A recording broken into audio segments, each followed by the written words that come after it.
हैं कि परवाज़ science exhibition इसका चौथा एडिशन मुनक्किद किया गया है। अल्हम्दुलिल्लाह इससे पहले 3 एडिशन मुनक्किद किए जा चुके हैं और वो काफ़ी कामयाब रहे हैं। ये चौथा एडिशन और इंशाल्लाह ये जो है बहुत कामयाब हो रहा है और रहेगा। इसमें बच्चों की बहुत ज़्यादा मेहनत है, टीचर ने उनको मॉडल के लिए गाइड किए हैं और बच्चों ने एक से एक मॉडल तैयार किए। हालांकि अभी सोशल गैदरिंग हमारे स्कूल में चालू थी, उसमें बच्चे मसरूफ थे अलग अलग एक्टिविटीज में, उसके बावजूद उनको जो उन्होंने बेहतरीन से बेहतरीन मॉडल बनाए हैं बहुत कम टाइम में।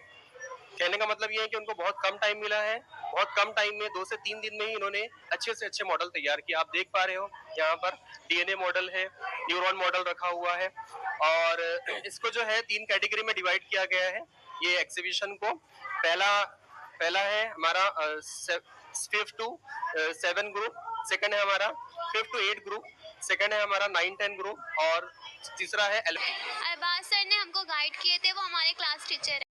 नशरा Parveen and she is Ayesha. My name is Ayesha Siddiqua from class 10C। My model name is nuclear power plant. ये एक ऐसा प्लानेट है जो न्यूक्लियर रिएक्शन करके बिजली बनाता है।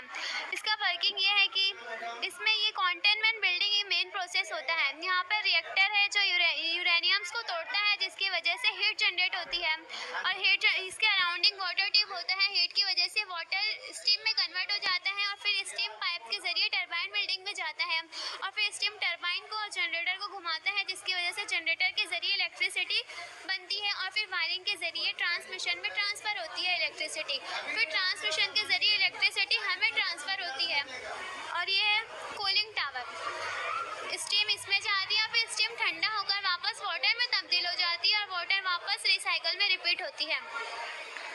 ये रेड वेस्ट बिल्डिंग है। प्लैनेट से निकलने वाले जितने भी खतरनाक मवाद होते हैं यहाँ पर आके जमाते हैं, क्योंकि इसके वेव्स बहुत खतरनाक होते हैं और बहुत ज़्यादा नुकसान भी हो सकता है।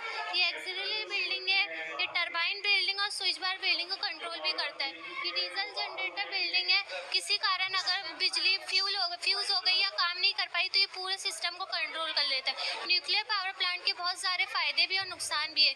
न्यूक्लियर पावर प्लांट बहुत ज़्यादा इलेक्ट्रिसिटी कम फ्यूल में जनरेट भी कर देता है और कार्बन डाइऑक्साइड भी बहुत कम रिड्यूस करता है। इसके नुकसान भी ये है कि बहुत ज़्यादा अगर ये हो गया रेडिएशन ज़्यादा नुकसान करता है, जिसकी वजह से आसपास की जो माहौल है वो कई सदियों तक ख़राब हो जाती है। वहाँ पे हम रह नहीं सकते और इसके अंदर